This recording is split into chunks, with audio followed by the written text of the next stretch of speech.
Daqui a pouco nós vamos participar da ceia no final da mensagem. Mas certamente você, ou provavelmente, certamente é muita presunção, mas provavelmente você já fez alguns alvos para a sua vida. Se você não fez ainda, você está uma semana atrasado no ano de 2024. Mas muitos de nós temos esse hábito de fazer algumas metas e alguns alvos para o ano. Por exemplo, emagrecer. Eu fiz a meta de emagrecer entre 300 e 400 gramas. Acho que é o máximo que o PG vai permitir que a gente emagreça. Mas meta desse tipo, ótimo. Fazer um curso, casar, começar a namorar alguém que Deus vai mandar, comprar alguma coisa, algo aí importante para a sua vida. Ótimo, não tem problema nenhum com esses alvos, pelo contrário, a gente precisa ter aspirações para que a gente se mova, para que a gente cresça, para que a gente caminhe na vida, galgando sempre coisas positivas para nós, para a família e tudo mais. São bons alvos. Mas eu quero pedir licença para sugerir mais um objetivo para a sua vida, esse ano, que é o mais importante. E o alvo que todos nós devemos ter é sermos aprovados por Deus, lá no dia 31 de dezembro. Quem me ajuda aí? Daqui 359 dias, porque esse ano é ano bissexto, né? Muito bem. Então, um bom alvo: comprar, emagrecer, estudar, casar, sei lá. Ótimos alvos. Deus te abençoe que você conquiste todos eles. Mas a gente não pode deixar esse de fora. Ter como meta no ano de 2024 viver de forma aprovada por Deus. Isso pode fazer toda a diferença, inclusive nos outros alvos. Muito mais do que apenas conquistar coisas, nós devemos sempre almejar chegar no final do ano, já que a nossa vida é dividida nesses ciclos, chegar no final do ano sabendo que todos os meses nós vivemos debaixo da aprovação de Deus. É isso mais ou menos que o apóstolo Paulo fala para Timóteo, quando ele diz: Timóteo, procure apresentar-se a Deus aprovado, como alguém que não tem do que se envergonhar. Então esse é um alvo que não pode ficar de fora da nossa vida. Viver o ano todo recebendo a aprovação de Deus. Só que isso não acontece por acaso. A aprovação de Deus não é algo instantâneo, de qualquer jeito, do jeito que cada um quer. Não é isso. Não é assim. Existem caminhos que levam a uma vida aprovada por Deus. Existem caminhos muito claros. E nós podemos aprender um pouco desses caminhos olhando para a história de um rei que não é dos mais conhecidos, um rei do Antigo Testamento, chamado Asa. Não é que na família dele cada um era o nome de uma parte do corpo, não é isso? Mas é o rei Asa, descendente de Davi. E quando você estiver aí na sua leitura bíblica do ano, certamente você vai chegar na história do rei Asa e você vai se lembrar talvez desse culto. Mas por que eu acho muito interessante a história desse rei? Eu quero compartilhar um pouco com vocês sobre algumas lições que nós podemos aprender com esse homem, um rei que foi descrito como alguém aprovado por Deus, como a gente lê aqui. Quando Abias morreu, se reuniu aos seus antepassados, o rei, foi sepultado na cidade de Davi. Seu filho Asa foi seu sucessor, e houve paz na terra durante 10 anos. Está falando dos reis aqui, das dinastias. Asa fez o que era bom e certo aos olhos do Senhor, seu Deus. Asa foi aprovado por Deus. Que legal seria se no registro celestial fosse dito a nosso respeito: o irmão tal da IBR fez o que era bom e certo aos olhos do Senhor em 2024. Você gostaria que isso fosse dito a seu respeito na presença de Deus? Porque o contrário também é verdade.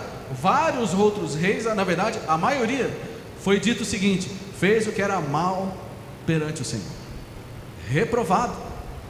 Mas existem aqueles aprovados, e esse deve ser o nosso alvo: viver uma vida marcada por aquilo que é bom e certo. Então eu quero olhar 3 atitudes na vida de Asa que nos mostram o caminho para termos uma vida correta e aprovada por Deus. Eu já estou dando um spoiler aqui, porque no mês de junho nós vamos ter na EBD um curso sobre os reis e os profetas, e é um curso bem interessante para a gente aprender algumas coisas que clareiam, né, a nossa visão, especialmente do Antigo Testamento. Mas já quero antecipar aqui algumas coisas sobre a vida desse rei tão especial. 3 atitudes que a gente aprende com a vida de Asa, que nos mostram o caminho para a aprovação de Deus. A primeira atitude é a atitude de remover ou retirar. O quê? Vamos ler. Olha o que o texto diz. O que Asa fez logo no começo, quando ele assumiu o trono, o que ele fez? Removeu os altares estrangeiros, os santuários idólatras, despedaçou as colunas sagradas e derrubou os postes de Azerá, que era uma deusa pagã. Asa também removeu os santuários idólatras e os altares de incenso de todas as cidades de Judá, que era onde ele era rei. E assim o reino de Asa desfrutou um tempo de paz. Primeira atitude que o rei Asa tomou, que fez com que ele fosse aprovado por Deus, é que ele removeu da vida do povo que ele representava várias coisas que desagradavam a Deus. Ele removeu os altares estrangeiros dedicados a outros deuses que não Jeová. Ele despedaçou as colunas, que eram postes, né? Literalmente postes, às vezes até em formato daquilo que a gente tem hoje, alguns obeliscos, né? Que tinham uma conotação relacionada à fertilidade e tudo mais, e isso induzia o povo à imoralidade, porque diante dessas colunas e nesses santuários era praticado todo tipo de prostituição cultual, ou seja, a pessoa se prostituía para agradar aquele determinado Deus. Então imagina como que estava a sociedade. Mas lembra, não era uma sociedade qualquer, era o povo de Deus. Era o povo de Deus, descendentes do rei Davi, de Abraão, do rei Davi. E com a mistura. A mistura é um grande problema.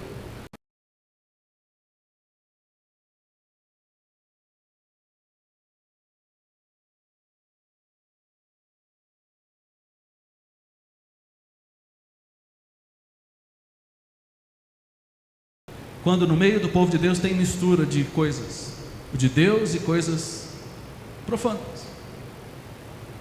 Isso é um grande problema que o rei Asa estava tentando combater. Agora, vocês acham que isso é fácil e rápido de fazer? Porque para todo lado tinha esses altares. E o texto diz que ele fez isso em todas as cidades. Dá trabalho. E leva tempo. E não é fácil. Ou seja, provavelmente levou muitas semanas, ou quem sabe até muitos meses, para que Asa removesse tudo aquilo que não prestava da vida do povo. A lição que a gente entende e que a gente pode perceber aqui e concluir é que mudanças profundas não acontecem sem a remoção daquilo que está errado. E essa é uma prática no meio do povo de Deus constante. Sempre que o povo se contaminava, Deus vinha e trazia alguém para tirar toda a sujeira. E para ter uma vida aprovada por Deus é preciso remover tudo aquilo que representa o pecado. Mas, olhando para esse trabalho todo, aí a gente entende que mudanças profundas não são instantâneas. Não são instantâneas, elas levam tempo. É preciso algumas coisas, por exemplo, é preciso intencionalidade. Como assim? É preciso querer destruir os altares errados. Ele não vai se destruir sozinho. É preciso querer ir lá e tirar a coluna do Deus tal, do pecado. É preciso querer. É o que logo no início da Bíblia, na história de Caim, Deus fala para Caim o seguinte: o pecado está à sua porta, à sua espera, e deseja controlá-lo, mas é você quem deve dominá-lo. Intencionalidade ou não? Total, total. Pode ter certeza, a hora que você abrir os olhos amanhã, o pecado vai estar do seu lado, pronto para te controlar. A hora que você pisar o pé para o lado de fora de casa, o pecado vai estar lá, pronto para te dominar. É isso que a Bíblia está dizendo. E aí? Aí cabe a nós a decisão, em primeiro lugar, de dominá-lo. A força não é nossa, a força é de Deus, mas a decisão é nossa, de querer remover o altar. Asa podia ter ficado muito chateado com aquele monte de altar em todas as cidades, com aquelas colunas, aqueles prostitutos e prostitutas cultuais, aqueles santuários. Ele poderia ter ficado muito chateado e não ter feito nada, não ia resolver nada.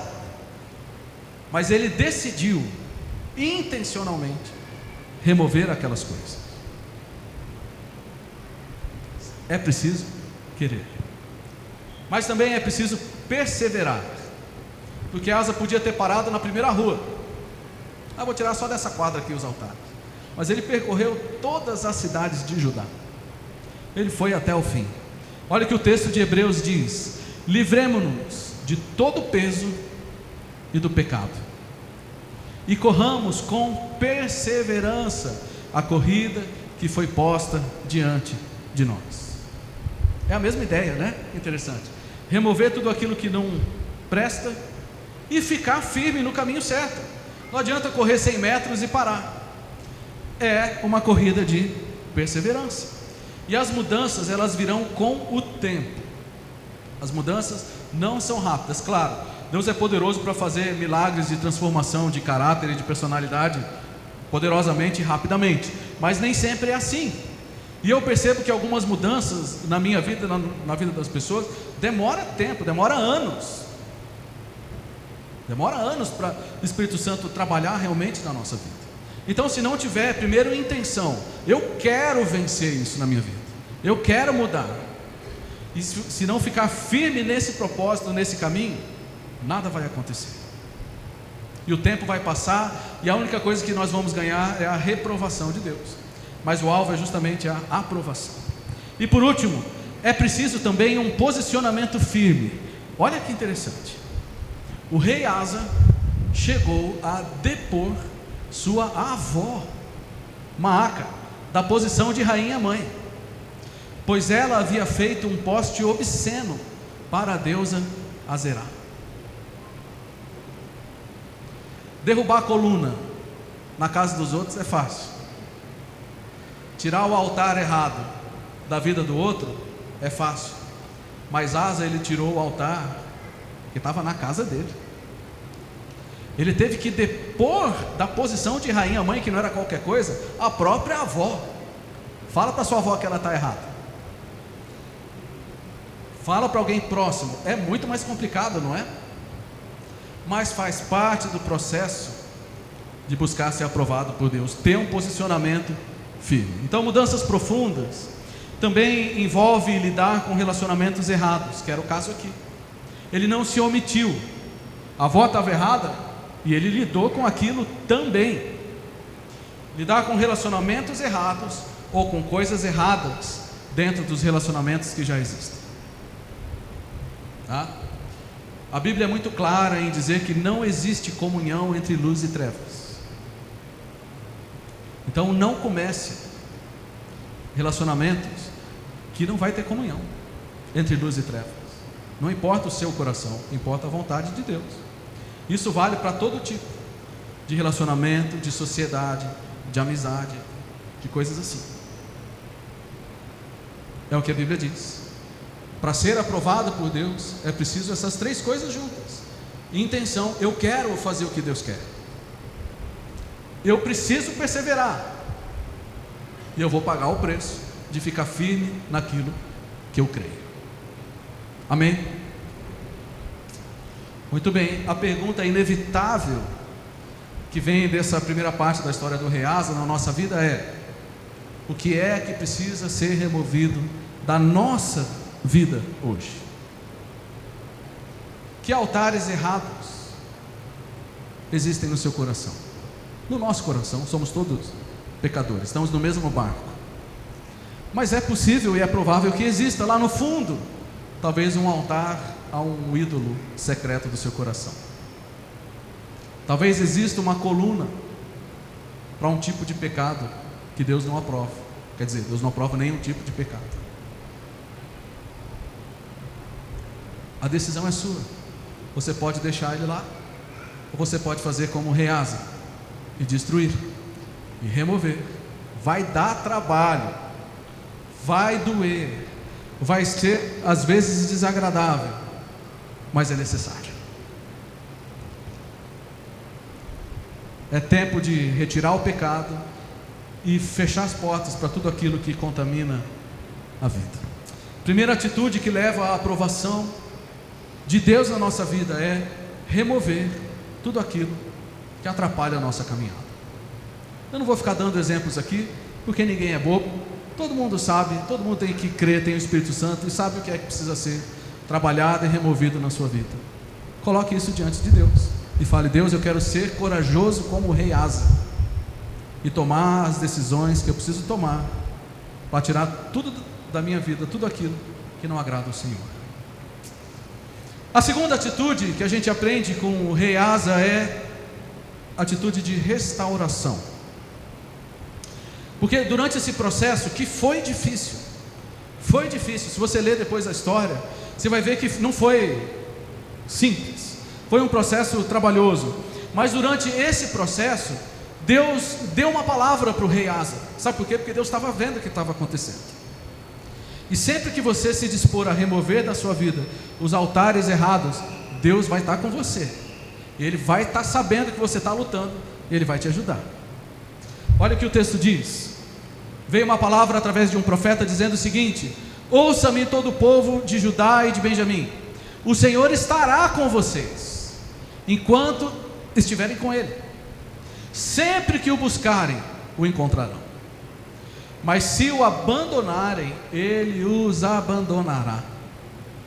Quanto a vocês, porém, sejam fortes e corajosos, pois seu trabalho será recompensado.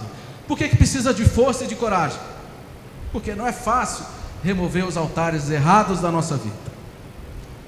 Mas Deus trouxe essa palavra para o rei Asa.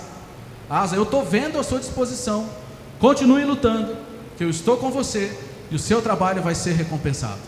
Vale a pena essa luta. Que interessante, porque essa palavra teve um efeito imediato. Termina ali no versículo 7, e logo no versículo 8 a gente lê o seguinte: quando Asa ouviu essa mensagem do profeta Azarias, encheu-se de coragem e removeu todos os ídolos repulsivos da terra de Judá e de Benjamim, e das cidades que ele havia capturado na região montanhosa de Efraim. Primeira etapa, Deus veio, deu uma palavra para ele, ele continuou firme naquilo que ele estava fazendo, e aí veio a segunda etapa. Depois dele remover todos os ídolos, né? Além disso, ele restaurou o altar do Senhor, que ficava na frente da sala de entrada do templo do Senhor. A segunda atitude para quem quer ser aprovado por Deus é restaurar o altar. Primeiro, remover o altar errado, e depois restaurar o altar certo. Remover o altar da idolatria e restaurar o altar da adoração, do relacionamento, da comunhão com Deus. O altar, como a gente sabe, ele era praticamente o centro da vida religiosa do povo de Israel. Todos os dias, no altar, eram oferecidos os sacrifícios que permitiam a comunhão do povo com Deus. Sem o altar não tinha sacrifício, sem sacrifício não tinha comunhão com Deus. Então o altar representa sim o relacionamento e a comunhão com Deus. Asa estava no caminho certo, removendo aquilo que não prestava, E agora ele começou a restaurar aquilo que precisava ser restaurado. Mas olha só que interessante. Olha só. Durante muito tempo, Israel esteve sem o verdadeiro Deus, sem sacerdote para ensiná-los e sem lei para instruí-los. O altar estava abandonado. O altar do Senhor, o altar da comunhão, o altar do relacionamento estava abandonado, destruído, porque o povo tinha virado as costas para Deus e tinha se virado para os altares errados.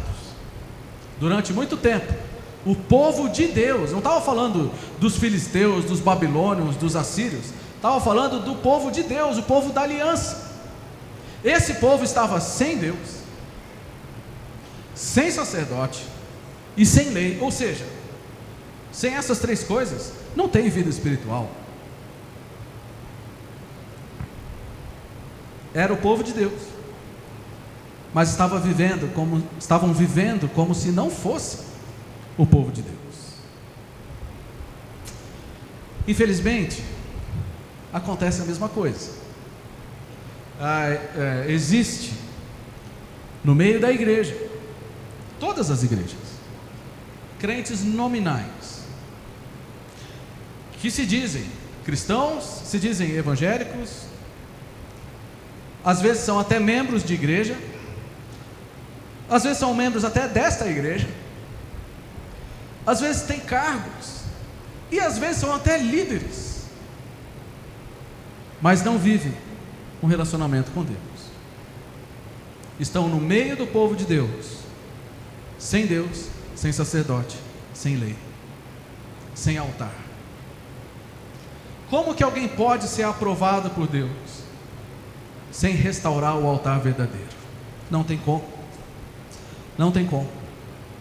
Esse é o tempo de talvez você restaurar o altar do Senhor na sua vida. Não é o altar da religiosidade, é o altar do relacionamento, de você buscar o Senhor por causa da sua alma que precisa do Deus verdadeiro. O altar do Senhor foi restaurado, e essa é a atitude que trouxe asa para o caminho de aprovação aos olhos de Deus. Uma pergunta que eu preciso te fazer também: como foi a sua caminhada com Deus em 2023, que acabou há 7 dias? Como foi? Como foram? Eu não vou perguntar quantas vezes você veio na igreja, esquece isso. Uma pergunta mais profunda um pouco: como foram os seus encontros com Deus? Os seus encontros também na igreja, mas fora daqui. Como foi? Como foram as suas idas ao altar da comunhão? No altar ali do templo era oferecido sacrifício de manhã e de tarde. Quantas vezes você foi ao altar do Senhor em 2023? Você buscou ao Senhor de manhã, de noite, constantemente? Eu tenho certeza que muita gente andou bem próximo do Senhor. Louvado seja o Senhor por isso. E a minha palavra para você é: nem pense em se afastar do altar do Senhor. O que foi bom em 2023 tem que ser melhor ainda em 2024. Então, se você andou com o Senhor em 2023, eu sei que muitos andaram, amém, continue cada vez mais próximo do Senhor. Mas eu também acho, e imagino, que alguns estavam assim, sem Deus, sem sacerdote, sem lei. E talvez em 2023 você tenha andado bem longe do altar do Senhor. Não estou te julgando, não estou te culpando, eu estou só falando coisas que acontecem na nossa vida. Mas a minha palavra para você então é: repense a sua caminhada e vá restaurar o altar do Senhor na sua vida. Não basta só remover o altar idólatra. Não existe vazio no mundo espiritual. Não adianta só remover o altar idólatra, é preciso restaurar o altar da comunhão. Então a minha palavra para você, para todos nós sempre é: Restaure na sua vida os momentos de intimidade com o Senhor, com a sua palavra, com seu Espírito. Olha o que a palavra de Deus promete: sempre que o buscarem, o encontrarão, mas se o abandonarem, ele os abandonará. A minha ênfase é na primeira parte: sempre que o buscarem, e o encontrarão. Quando buscamos a Deus, Ele se revela. Quando andamos perto de Deus, Ele anda perto de nós. Mas primeiro é preciso remover os altares errados, e é preciso depois restaurar o altar da comunhão. Assim como na primeira parte de remover, a decisão é sua, na segunda parte também a decisão é sua. A religiosidade não impressiona a Deus nem por um segundo, mas Deus não despreza um coração contrito e humilde, e é isso que nós temos que buscar: um coração que se rende no altar do Senhor, que reconhece os pecados, que reconhece as lutas, que reconhece as fraquezas, que pede o socorro, que agradece, que ora, que intercede. É isso que Deus quer, e é isso que nós devemos buscar, e esse é meu incentivo para você. E eu quero sugerir 3 coisas para você, que podem te ajudar, que podem nos ajudar a restaurar o altar do relacionamento na nossa vida. 3 coisas mega simples, tão simples. Primeira delas, quem adivinha? Priorize o tempo com o Senhor diariamente. Que você não seja o crente suspeito. Eu vou piorar, tá? Eu vou achar uma outra palavra mais forte do que suspeito. Suspeito foi só a introdução. Não seja um crente que não anda com o Senhor. Priorize o tempo com o Senhor diariamente. Mas eu faço uma proposta para você: os dias que você não quiser ler a palavra, estar com o Senhor, seja honesto e fale assim: Senhor, não ande comigo nesse dia, porque eu não quero andar com o Senhor. Então não é justo eu pedir a sua bênção, se eu também não quero andar com o Senhor. Tem coragem de fazer isso? Muito bem. Priorize o tempo com o Senhor diariamente. Segundo, renove sua mente com leituras cristãs. Quantos livros você leu em 2023, livros cristãos? Eu li os 66 livros da Bíblia. Que bom, já é um bom começo. Mas além disso, isso é o primeiro ponto. O segundo é outras coisas.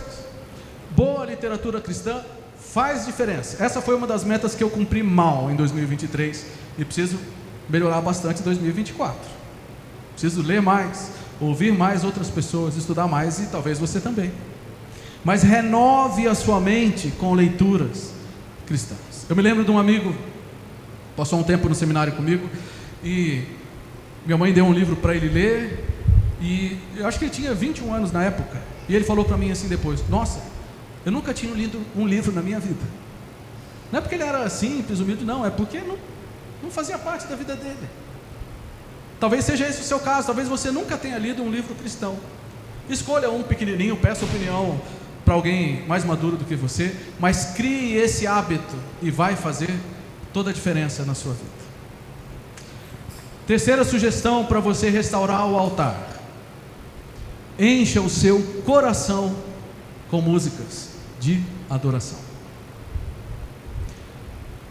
Se eu pedisse para você mostrar agora no seu celular aí as 10 últimas músicas que você ouviu, quais delas o Espírito Santo gritaria? Não é com gemidos inexprimíveis da intercessão, é grito de horror mesmo. Não ache que as coisas não vão fazer diferença, porque elas vão fazer diferença. O tempo que você investe, aquilo que você lê, aquilo que você vê e aquilo que você ouve, é o que alimenta a sua alma. Não espere ter uma alma saudável se alimentando de má dieta espiritual. Não estou sendo aqui legalista, gente. Não estou dizendo que você só pode ouvir música cristã, não estou dizendo isso. Eu estou dizendo, se você quer ter um coração cheio de Deus, ouça coisas de Deus. Se você quer ter conhecimento sobre o mundo, sobre a visão de Deus, sobre a cosmovisão cristã, faça leituras que levem a isso. Se você quer conhecer a Deus e a sua vontade, converse com Ele todos os dias e com a sua palavra. É isso que a gente precisa fazer. Primeira atitude do rei Asa: removeu todos os altares idólatras. Segunda atitude: restaurou o altar do relacionamento com Deus. Se você fizer essas três coisas, te garanto que você vai experimentar algo novo no seu relacionamento com Deus, porque Deus é vivo, o Espírito Santo é vivo, a palavra é viva, e se a gente se expõe à vida de Deus, essa vida de Deus nos transforma. Amém? Eu sempre menciono a música do pastor Gerson Borges, que diz: só de estar em tua companhia, meu coração já começou a mudar. Passei a ver aquilo que não via. Tua presença vai me transformar. É isso que a gente precisa buscar: restaurar o altar do Senhor. A terceira e a última atitude tem a ver com reunião, ou reunir. Deixa eu ler aqui, é um trecho maior, mas eu quero que vocês acompanhem comigo. Tem uma parte bem interessante aqui. Nós vamos começar a praticar esse ano aqui. Depois de tudo isso, Asa reuniu todo o povo de Judá e de Benjamim, e também o povo de Efraim, de Manassés e de Simeão, que havia se estabelecido entre eles. Então fizeram um acordo de buscar o Senhor, o Deus de seus antepassados, de todo o coração e de toda a alma. Aqui, ó, a gente vai começar a praticar isso aqui esse ano na IBR. Concordaram que qualquer um que não buscasse o Senhor, o seu Deus Israel, deveria morrer, jovem ou idoso, homem e mulher. Que tal? Já pensou? Faltou 3 EBDs, zap. Faltou 5 PGs, zap. A igreja ia acabar em 6 meses. Brincadeira. Vamos continuar o texto. Fizeram esse juramento de lealdade ao Senhor em alta voz, ao som de trombetas e clarins. Todo Judá se alegrou com esse acordo, pois o fizeram de todo o coração. Buscaram o Senhor com sinceridade e o encontraram, e o Senhor lhes deu descanso de todos os lados. A coletividade é algo sempre importante para Deus, tanto que no começo de Gênesis, e eu sei que um monte de gente está lendo Gênesis, tanto a história de Caim que eu mencionei, quanto um pouquinho antes, quando Deus disse assim: não é bom que o homem esteja só, não é bom que o homem ande sozinho. A coletividade é importante no projeto de Deus para a humanidade, e o que a gente vê aqui é exatamente isso. No reino de Deus, aqui não era exatamente o reino de Deus como a gente vê no Novo Testamento, mas a gente vê que Asa reuniu todo o povo. Ninguém faz nada sozinho. Asa não ia conseguir remover todos os altares, todas as colunas, todos os santuários. Talvez ele conseguisse destruir um, mas ele não iria destruir todos. Ele precisou de gente para fazer isso junto. E aqui no final dessa sequência, o povo se reuniu para celebrar, para sacrificar e para renovar os compromissos com o Senhor. É linda essa história, muito especial essa história do rei Asa. E eles renovaram o compromisso de servir ao Senhor de todo o coração. Bem ali no meio diz, né? Então fizeram um acordo de buscar o Senhor, o Deus de seus antepassados, de todo o coração e de toda a alma. Então aqui a gente vê uma referência dupla, né? Não só para a coletividade, mas também para o compromisso.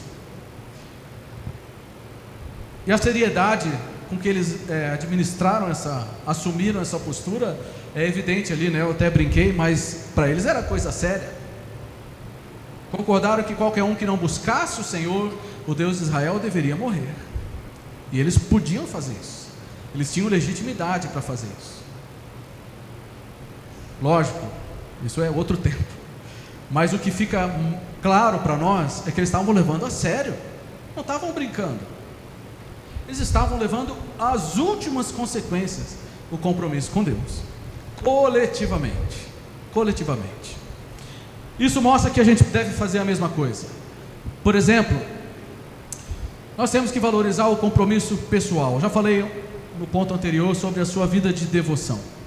Mas agora eu quero olhar para cada um de nós no contexto maior.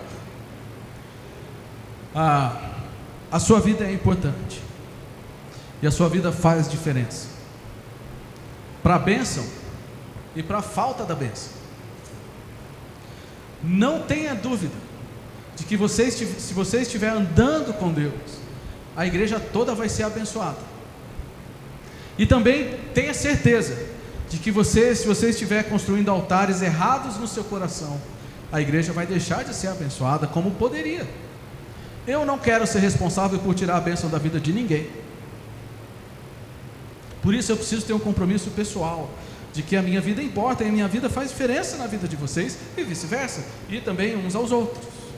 Então, primeira coisa, você precisa valorizar a sua vida, o seu compromisso como cristão, como membro desta igreja. Leve a sério os seus compromissos como membro dessa igreja. Rapidamente quero lembrar, os compromissos dos membros são andar com Deus, frequentar os cultos, servir conforme as suas capacidades, contribuir para o sustento da obra e para o alcance de pessoas e cuidar uns dos outros e se deixar cuidar. São esses 5 compromissos. Você precisa valorizá-los e levá-los a sério. Mas também é preciso valorizar o compromisso coletivo e estar junto. Hebreus diz, eu já repeti várias vezes, não deixem de se reunir, porque é assim que vocês vão estimular uns aos outros, ao amor e às boas obras. É claro, gente, agora é janeiro, tem uma boa turma de férias, que bom, aproveitem as férias, Deus abençoe vocês, daqui 10 dias sou eu. Então faz parte viajar, faz parte ter que trabalhar, mas no que depender de você, escolha estar com as pessoas da igreja, escolha estar presente, escolha participar. No Novo Testamento são 34 mandamentos que termina dizendo uns aos outros. 34 práticas que precisam acontecer na igreja, que precisam um do outro. Como é que você vai amar uns aos outros sozinho? Servir uns aos outros, admoestar uns aos outros, aconselhar uns aos outros. Não, mas eu ando com Deus sozinho do meu jeito. Não existe isso. Então a gente tem que valorizar o compromisso pessoal. Minha vida precisa estar certa, e eu preciso valorizar estar junto com o outro. Agora imagina que bênção se essas 2 primeiras coisas acontecerem. Cada um levar a sério a sua própria vida com Deus, e levar a sério estar junto com os outros. Nós vamos ter uma reunião de pessoas comprometidas. Isso vai ser muito bom. Mas tem uma outra parte também, que nós precisamos advertir os que estão falhando em seu compromisso. É o que eles estavam fazendo ali. Eles concordaram de que ninguém podia furar, de que todo mundo tinha que levar a sério. A punição era séria, era severa aqui. Eu só estou sugerindo que a gente advirta quem estiver falhando com seus compromissos. Então é nossa responsabilidade, minha e sua igualmente, chamar a atenção de um irmão que esteja falhando no seu compromisso. E isso é bênção para ele e para o todo. Então sinta-se autorizado pela palavra a advertir aqueles que estão falhando nos seus compromissos.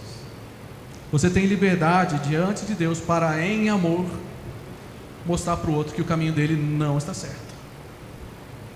Mas existe uma última etapa aqui também, que é parente próxima da advertência, que é encorajar uns aos outros em amor. Não é só advertir, senão a gente vai transformar a igreja numa luta. Mas é encorajar, incentivar. Não é só mostrar o caminho errado, é mostrar o caminho certo.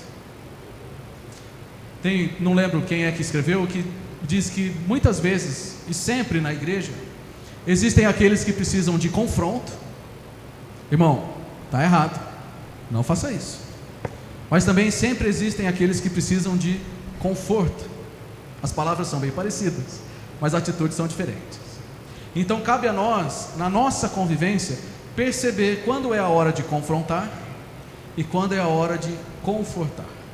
E que Deus nos dê sabedoria para não confundir as coisas, para não encorajar quem está no caminho errado e não confrontar quem está no caminho certo. A gente precisa fazer a coisa certa do jeito certo. Amém? Muito bem.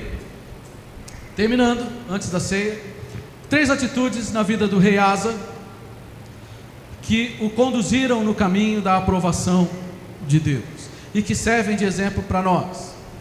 Ele removeu os altares idólatras, os santuários do pecado, as colunas da imoralidade. Ele removeu tudo isso. Ele restaurou o altar do Senhor e ele valorizou a coletividade. Ele reuniu de volta o povo que estava espalhado, perdido, para se consagrarem juntos ao Senhor. Isso trouxe bom resultado. Eu não vou ler aqui os textos, mas se você for ler, você vai perceber que houve um grande despertamento espiritual, porque aquele povo que estava cheio de idolatria passou a buscar o Senhor e Deus os abençoou. O texto diz que houve paz durante 10 anos. Para a gente não diz muitas coisas, mas para eles diz, porque 10 anos naquela época que eles viviam guerreando, 10 anos de paz era sinal de bênção de Deus e de prosperidade. Aliás, o último aspecto aqui do resultado positivo da aprovação de Deus é que o povo prosperou.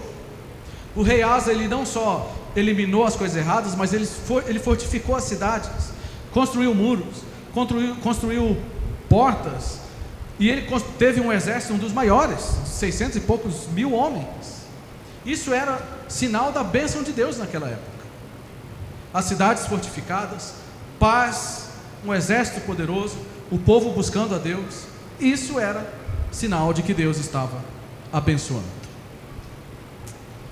Mas Asa não foi perfeito, ele errou. No final da vida ele se perdeu um pouquinho, mas ainda assim ele foi incluído na lista dos reis que fizeram o que era bom perante o Senhor. Você sabe que nesse período aqui Israel era dividido em 2 reinos, o reino do norte e o reino do sul.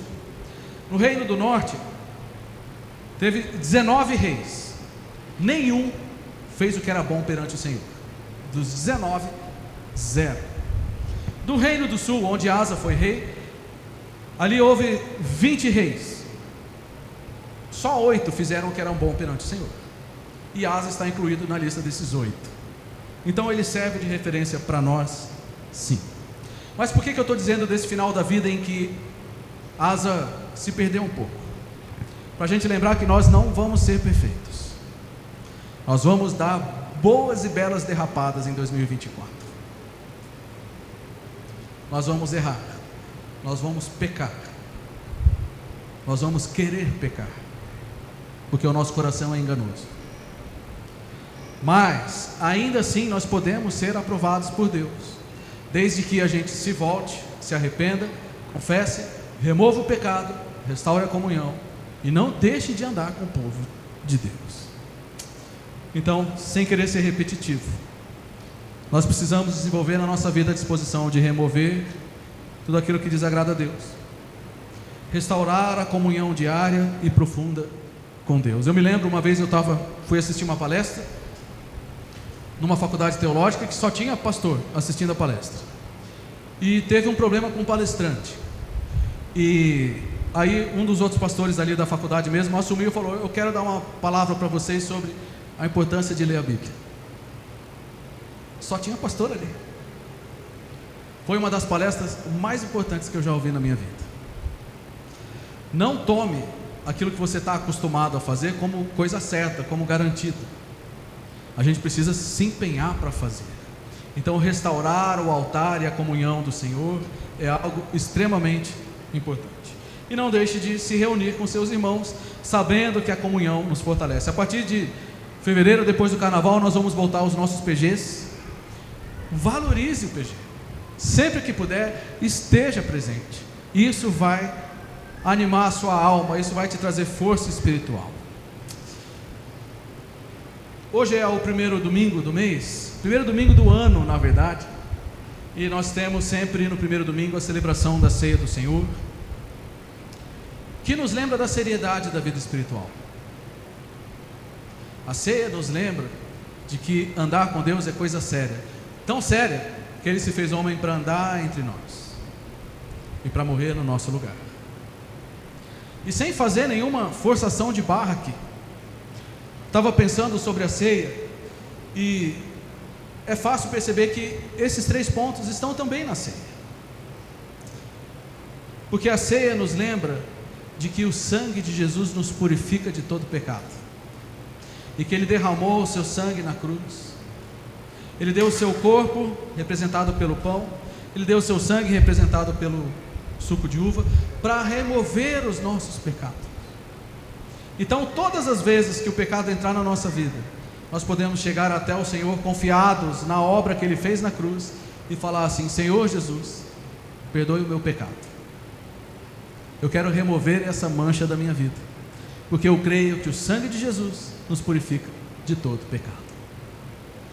Mas a ceia também nos lembra do altar e da restauração da comunhão, porque Jesus, Ele se ofereceu como um sacrifício definitivo, não em um altar, aquele como Asa restaurou, mas Ele se entregou no altar de madeira que era a cruz, e a cruz foi o último altar do último sacrifício,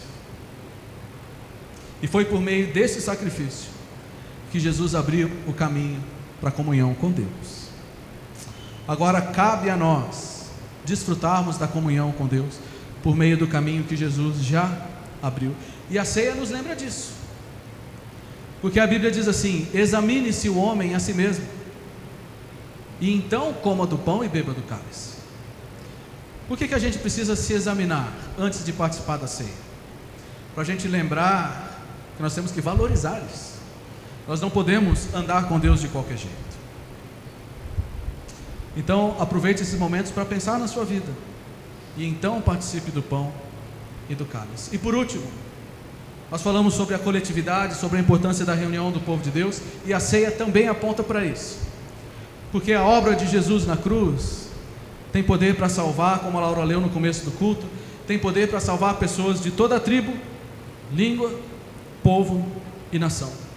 Ele pega gente de todos os tempos, de todos os lugares, e reúne numa só família chamada igreja.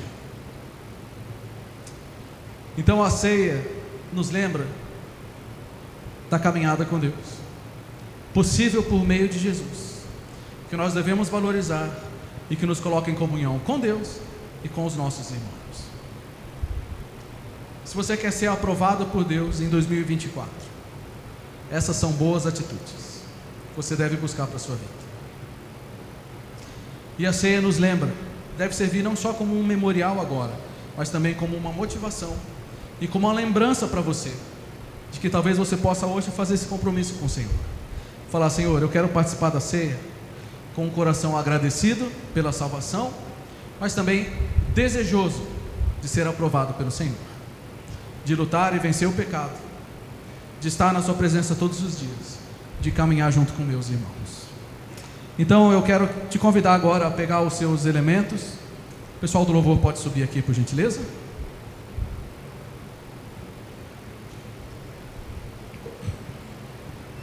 Você tem aí o pão e o suco, que representam o corpo e o sangue de Jesus dados por nós, para nos redimir, para perdoar os nossos pecados. E todo aquele que crê em Cristo como seu único Salvador deve participar da ceia. A ceia é a lembrança do sacrifício de Cristo, e que nós cremos nele como o único caminho para Deus. Então, com toda sinceridade, se você crê em Jesus como seu único Salvador, e não depende de você, não depende das suas obras, não depende da igreja, depende da fé em Cristo, do que Cristo fez. Se você crê nisso, você deve participar da ceia. Se você é de outra igreja, se você não é batizado ainda, se você é jovem, não importa. Se você crê em Cristo, a ceia é para você. Se você não crê em Cristo, você precisa pensar na sua vida e na sua caminhada. O que é que você precisa repensar na sua jornada de vida?